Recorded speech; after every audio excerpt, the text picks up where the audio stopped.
Good morning. I'm John Begg, President of the Model A Ford Foundation. Welcome to the museum. We were all expected to be here in person today, but because of COVID-19, well, things had to change. But we're not going to change. We still want to show you the museum. So with the help of Randy Zuka and Jim Thomas, let's take a quick walk through the museum. Gentlemen, welcome. You're walking into the showroom. This is the showroom of the Model A Museum. The first thing you're going to see is probably some pretty nice eye candy for you, a 1929 town car. But I have some guests I want to visit with you and have you meet first. Let me introduce you to Bill Truesdell. Bill is president of MAFFI, Model A Ford Club of America. Good morning, Bill. Good morning, John. Good to see you. Nice to see you. And it's a pleasure to be here and represent many members of MAFFI who support the Model A Ford Museum. Great to have you on the tour. Let me also introduce you to Joe Fox. Joe is the president of MARC, Model A Restorers Club. Good morning, Joe. Morning, John. And I'd like to welcome all Model A'ers to this virtual tour of the Model A Museum. And certainly thank you all for your support of the hobby and of the museum. I want to point out this is a beautiful car right here. It's a 29 town car. Actually, the rarest of all the passenger Model A's that were built. It was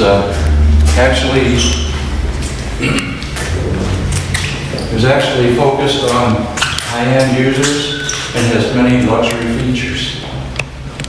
This would be pretty nice to have in the garage. It would. It's a beautiful example of this very rare car. Thank you, Joe. Mark, take a swing around and just kind of show this. I want you to show the Victoria here real quick before we walk. And Bill, if you're ready, let's kind of take a walk through. We'll leave the showroom and kind of walk through the main museum. All right. So what you're seeing in front of me is you're seeing a number of displays. Our penny machine, our new postcard machine. You're walking through, about to enter the main alley. And one thing I want to point out to you is there are about 30 displays here of cars, era fashion, a number of exhibits. We can't focus on all of them. There's just not enough time to do that. But we do want to show you a few things. This is our latest edition. We actually installed this yesterday. This is the interactive starter display. We're going to be doing a separate video about this. This is an educational display, hopefully for our younger generation as well as everyone. I want to show you this just real quickly. This is a very, very early, this is the second oldest vehicle we have in this museum.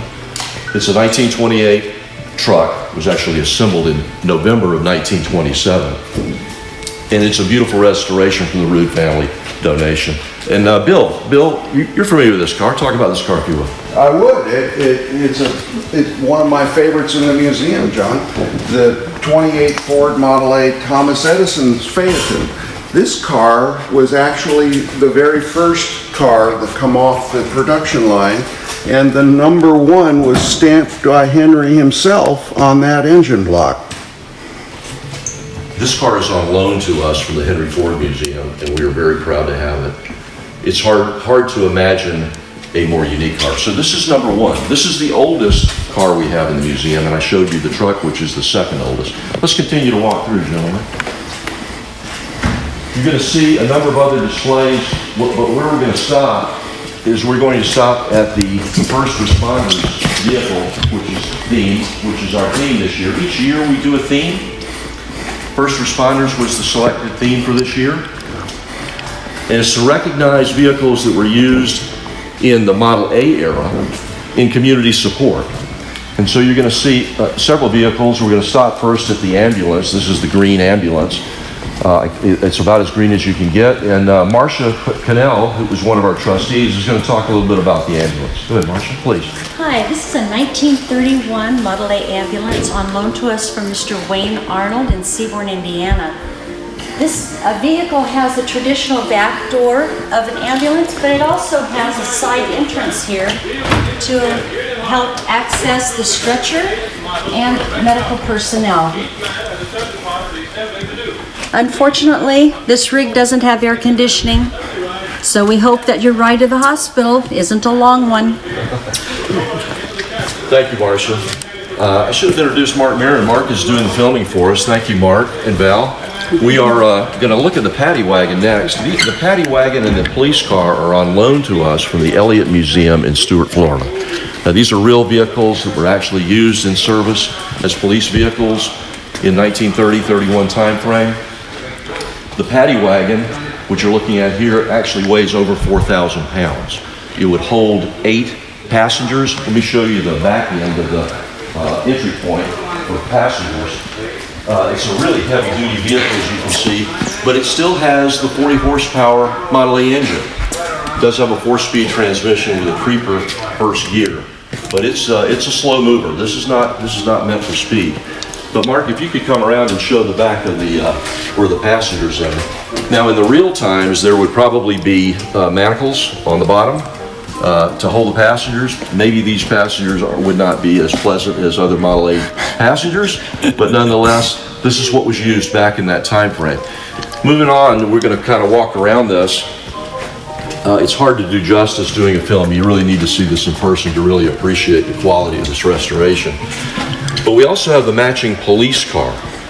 If you look at the police car, you'll notice that it looks very similar to a standard Phaeton, which it is, with the exception of it would have had a police siren on it, it would have some special lights, but it's basically a Model A. You can see that this car was actually used in service in 1930.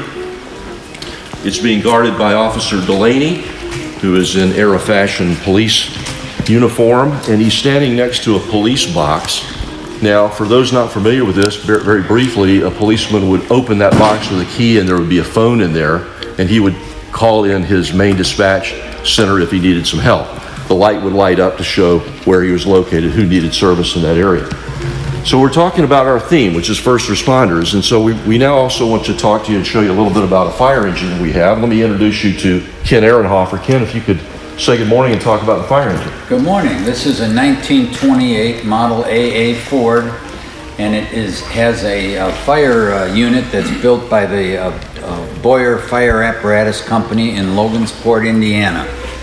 And it's equipped with a hand crank siren and a bell. And of course it has our puppy dog called Spot. And it has a pike pole and suction hoses for sucking out of the ponds or rivers. It has a 250 GPM, gallons per minute pump. So it was the state of the art in 1928 for fighting fires. Coming around the back here, this hose bed would be filled with several hundred feet of hose so they could pull out and fight the fire. It has all kinds of nozzles on the side here. And ladders. There's a ladder on both sides. There's a extension ladder on one side and a roof ladder on the other side. It's complete with an axe, and of course here's the inlet and the outlet of the pump.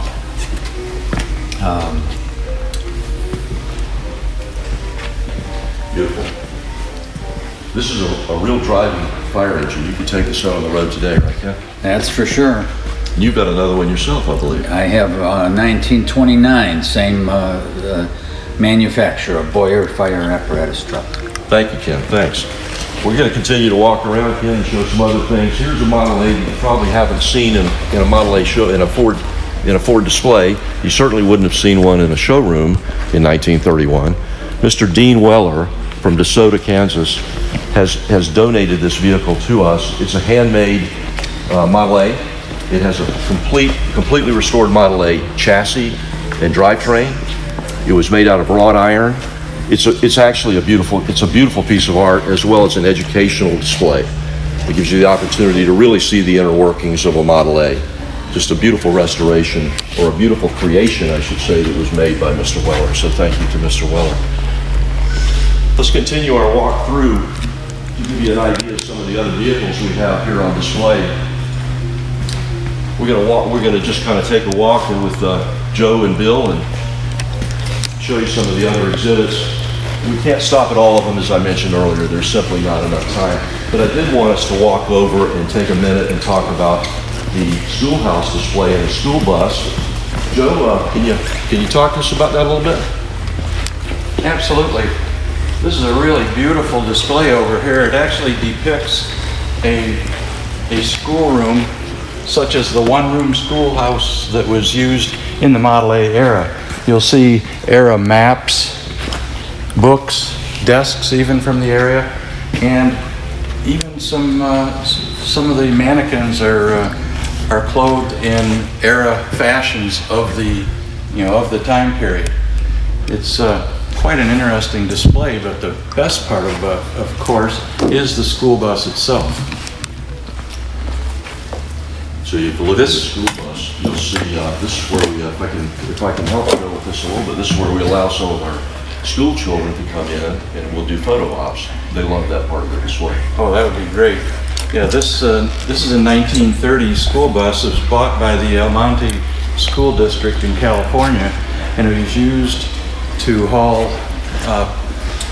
students to school all the way up through the 1940s. Now it's got the original 40 horsepower engine just like used in the cars. Of course, it had to be geared down quite a bit to get that power through, and as a result it has a 35-mile-an-hour top speed, and that's exactly why it has the nickname of Huff and Puff #1. Yeah. This is the other, thank you, Joe. Continuing our theme of first responders, we did want to point out this tow truck. This is an original AA 1930 Model A tow truck. Again, part of our first responders. Let's continue our walk through, and we're going to look at some static displays, a compressor, but I want to stop at a display with Judy Watson. Judy is going to talk to us about fashion. She's going to talk to us a little bit about her guest, Axel. Judy. Hi, as long as you're coming through the service area, I want to take you into the garage here and meet Axel. Axel the mechanic is wearing a coat exactly like he would have been wearing 90 years ago if he was a real man. And if you look at him, I mean, you can't get much closer to being realistic. He even has veins in his hands, for goodness sake. All through the exhibit, you've seen fashions next to cars, next to vehicles that complement the vehicles so well. Same thing with Axel. He's just the perfect complement to this vehicle here. So thank you for visiting our garage. Thank you, Judy. Judy said it well. So this museum is trying to tell the Model A story. From the early cars all the way through the 31. We're now looking at the parts and service display, which is the other part that was really an amazing work of dedication by John Marshall and his crew. So these are original cases that you would see in a Model A or a Ford dealership back in that time frame. They're full of NOS parts, new old stock. All of these have been donated from many of our members. That's the 1920s cash register. You can't really take it all in. It's hard to not spend quite a bit of time here. But I will point out a couple of quick items behind the counter, which Mark is not focused on at the moment, but there is an engine, a Model A engine, in a crate. It's never been uncrated. It's a new NOS part in its original packaging. So really an amazing collection. And you can see as you go through, it's not just the parts for the cars, but you'll also see accessories. So for instance, these are called header clocks, and these would be offered as an accessory. That's our newest display. We're still in the process of completing it. In Model A's, you'll see some of the tools, the bases, and just a whole array of different parts that were available at the Model A time. Well, that concludes our tour. I know it was brief. You can't do it justice by video. So I want to thank you for attending. I want to ask you to come next year, the third Saturday of September, which is September 18th of 2021. We hope to have Model A Day. We hope to see you there. We want you to see the first responders vehicle, and thank you for your support. Continue to provide your support. That's what makes this happen for us. We appreciate you coming. Thanks again. Bye, everybody.